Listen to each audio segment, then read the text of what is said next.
नमस्कार मित्रों, हिंदू संस्कृति नामक इस चैनल में आप सबका स्वागत करते हुए, अभिवादन करते हुए मैं व्यास महाराज अति हर्षित हो रहा हूँ। आज हम बोलता नामक इस पंचांग में प्रमादी नामक विक्रम संवत 2077, प्लव नामक शक संवत 1942, हिंदू मास पूर्णिमांत ज्येष्ठ अमावस्यांत वैशाख कृष्ण पक्ष 22 मई तक, 22 मई से वैशाख शुक्ल पक्ष रहेगा। सूर्योदय 6:03, सूर्यास्त शाम को 7:08, सूर्य राशि ऋषभ, ऋतु ग्रीष्म और अयन उत्तर रहेगा। मित्रों, हम इस बार आपको 16 तारीख से लेकर के 31 मई तक का प्रतिदिन कौन सा वार है और कौन सी तिथि कितने बजे तक है, कौन से नक्षत्र में चंद्रमा संचार कर रहा है और कितने बजे तक रहेगा, योग कौन सा है और कितने बजे तक है, करण का भी समय कितने बजे तक है, सूर्योदय प्रतिदिन का और सूर्यास्त प्रतिदिन का दिनमान और प्रतिदिन का चंद्र राशि प्रवेश भी बता रहे हैं। चंद्रोदय चंद्रास्त का समय भी इसमें आपको दे दिया गया है। 16 तारीख को चंद्रमा कुंभ राशि में संचार कर रहा है। 17 तारीख को प्रातः सुबह 7:14 पर यह मीन राशि में प्रवेश करेगा। 19 तारीख को चंद्रमा शाम को 7:53 पर मेष राशि में प्रवेश करेगा। 22 तारीख को सुबह 7:37 पर चंद्रमा वृषभ राशि में प्रवेश करेगा। 24 तारीख को चंद्रमा शाम को 5:34 पर मिथुन राशि में प्रवेश करेगा। 26 तारीख को चंद्रमा रात को 25:24 पर माने 27 तारीख को 1:24 पर कर्क राशि में प्रवेश करेगा। 29 तारीख को सुबह 6:58 पर चंद्रमा सिंह राशि में प्रवेश करेगा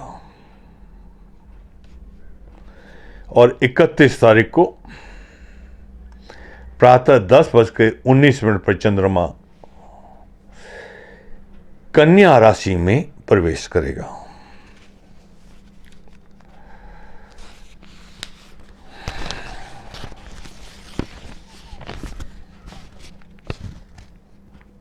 मित्रों, अब हम व्रतों और त्योहारों के विषय में बात करेंगे।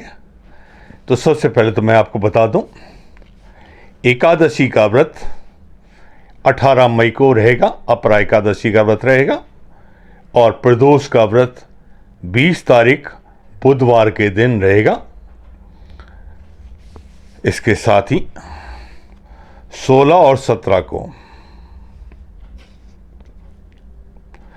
16, 17, 18 और 19 तारीख को शाम को 7:53 तक पंचक रहेंगे।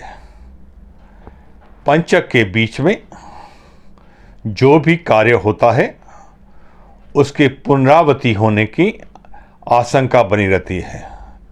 इसीलिए इस बीच में यदि किसी के भी घर में कोई भी दुखद घटना घटती है तो उसकी शांति अवश्य ही करवानी चाहिए।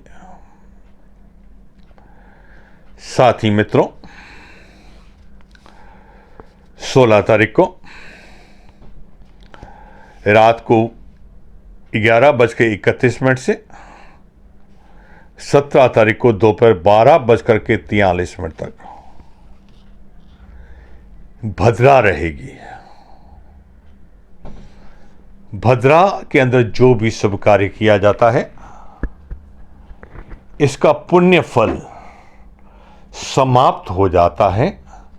भद्रा को शनि की बहन माना जाता है। ये उस दिन का पुण्य फल खा जाती है। इसीलिए आवश्यक ही करना पड़े कोई कार्य तो अवश्य ही भद्रा की शांति करके करना चाहिए। 17 तारीख को ही गजानन महाराज अक्कलकोट वालों का जन्मदिन है और 18 तारीख को शाम को 4:58 से गंडमूल नक्षत्र प्रारंभ होंगे और 20 तारीख को रात को 22:37 तक रहेगा। गंडमूल नक्षत्र में यदि कोई भी जातक पैदा होता है तो वो परिवार के लिए अरिष्टकारी होता है, उसकी शांति अवश्य ही करवानी चाहिए। खुद जातक के जीवन में भी बहुत से कष्ट आते हैं, इसीलिए उसकी शांति अवश्य ही करवानी चाहिए। 20 तारीख को मासिक शिवरात्रि का व्रत रहेगा। 21 तारीख को प्रातः 20 तारीख को ही 19:43 पर भद्रा शुरू होगी, जो 21 तारीख को प्रातः 8:42 पर समाप्त होगी और 21 तारीख को ही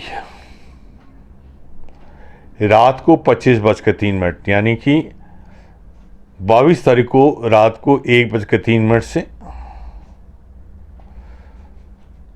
सुबह 5:07 तक यम घंट योग रहेगा। इस योग में जो भी जातक पैदा होता है उसे मृत्यु तुल्य दुख प्राप्त होता है। साथ ही इस योग में जो भी कार्य प्रारंभ किया जाता है उसका परिणाम दुखद ही रहता है। इसीलिए इस काल में कोई भी शुभ कार्य नहीं करना चाहिए और यदि घर में किसी का जन्म हो तो यम घंट योग की पूरे विधि विधान से वेदज्ञ और विद्वान ब्राह्मण से शांति अवश्य ही करवानी चाहिए। 22 तारीख को शनि महाराज का जन्मदिन है। ये बड़ा ही पुण्य पर्व है। शनि देव के लिए कहा जाता है ये सूर्य और छाया के पुत्र हैं। इनकी दृष्टि में विनाशक शक्ति रहती है। भगवान शिव के वरदान से ये पापियों को दंड देते हैं।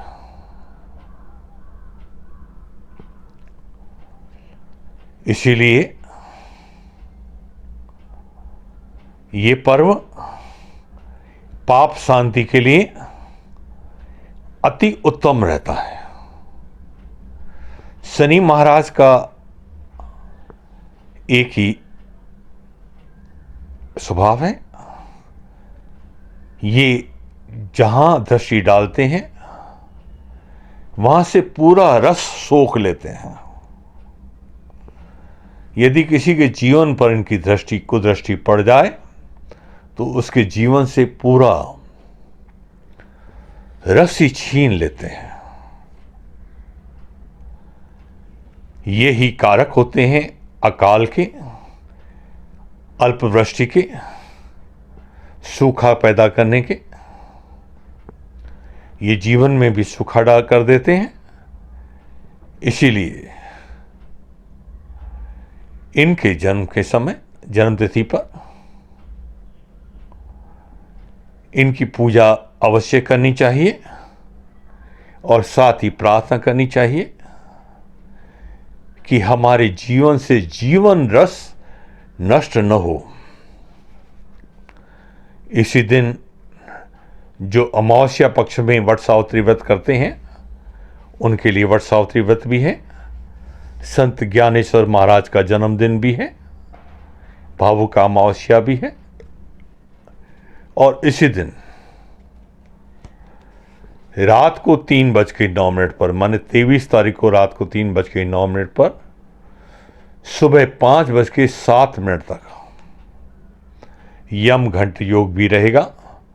मैं फिर से सावधान करूंगा कि इस बीच में कोई भी शुभ कार्य नहीं करना चाहिए, और यदि इस बीच में किसी बालक का जन्म होता है तो बिना किसी सोचे उसकी शांति अवश्य करवानी चाहिए। 24 तारीख को चंद्र रात अर्थात चंद्र दर्शन रात रहेगी। 25 तारीख को महाराणा प्रताप जयंती है और रमजान ईद भी है।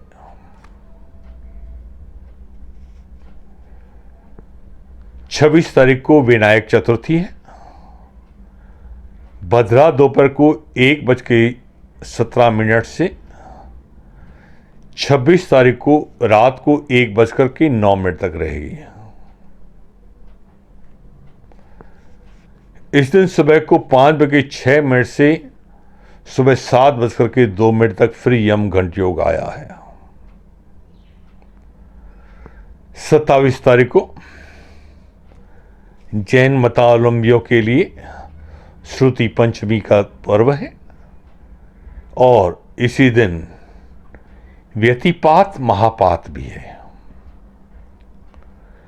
और व्यतिपात के लिए कहा जाता है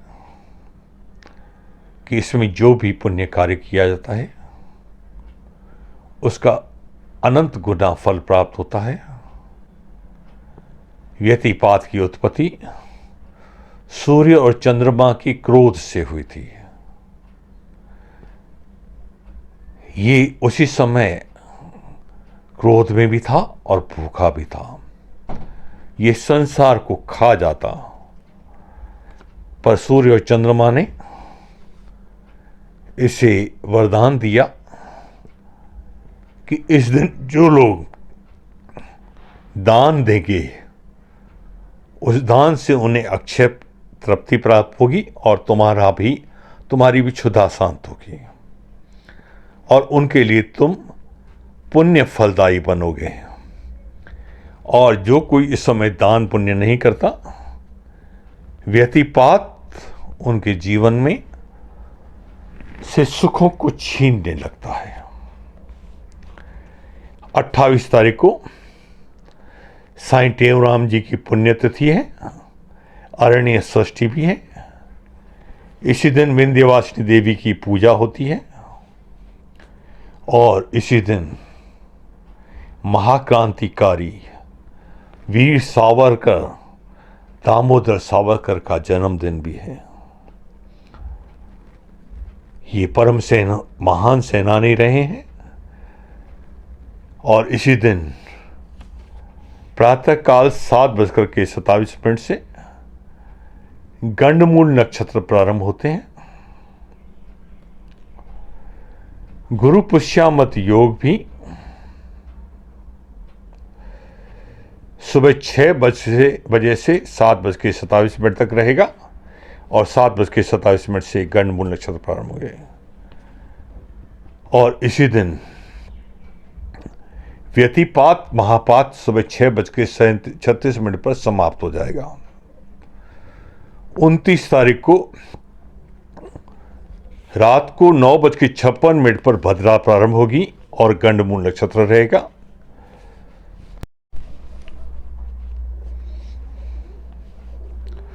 तीस तारीख को दुर्गाष्टमी है और धूमावती महाविद्या का जन्मदिन है।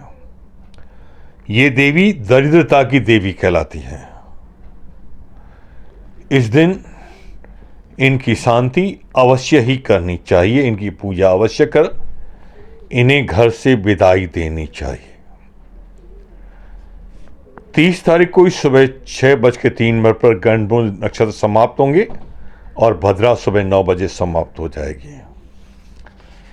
इस प्रकार से हमारा ये पर्वों का पर्व समाप्त हुए। अब हम मुहूर्तों की ओर आते हैं। तो सबसे पहले हम प्रारंभ करते हैं चौघड़िया मुहूर्तों को।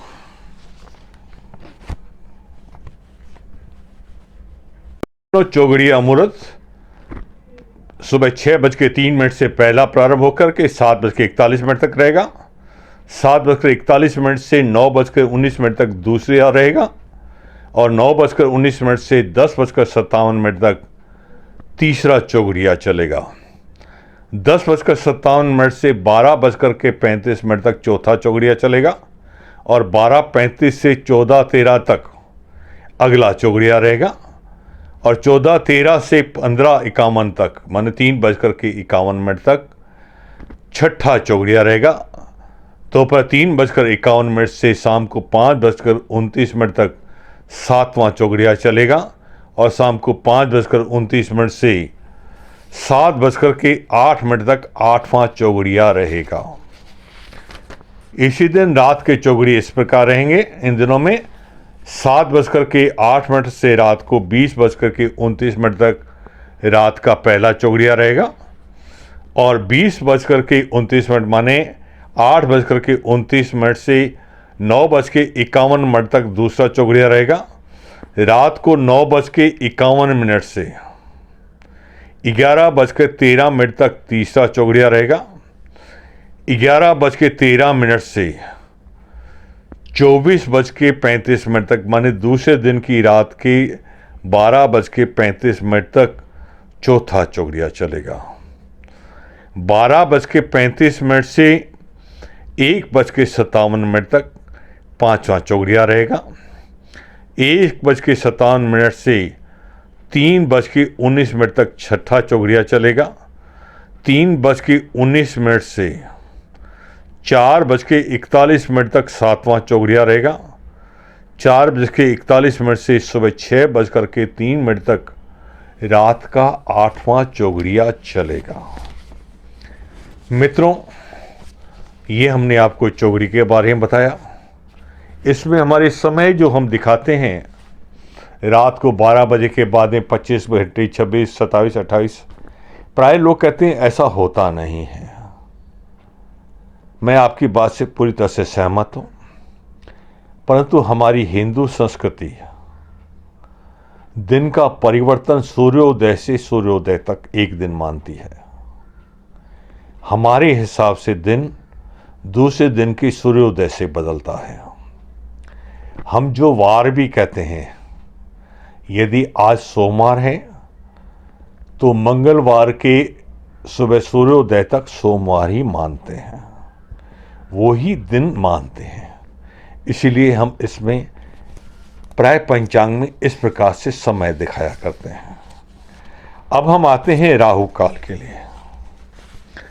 राहु काल सूर्योदय से सूर्यास्त के बीच में ही रहता है। रविवार के दिन राहु काल शाम को 5:29 से 19:03 तक रहेगा। सोमवार को सुबह 7:41 से 9:19 तक रहेगा। मंगलवार को दोपहर को 3:51 से शाम को 4:29 तक रहेगा। बुधवार को दोपहर 12:35 से दोपहर 2:13 तक रहेगा।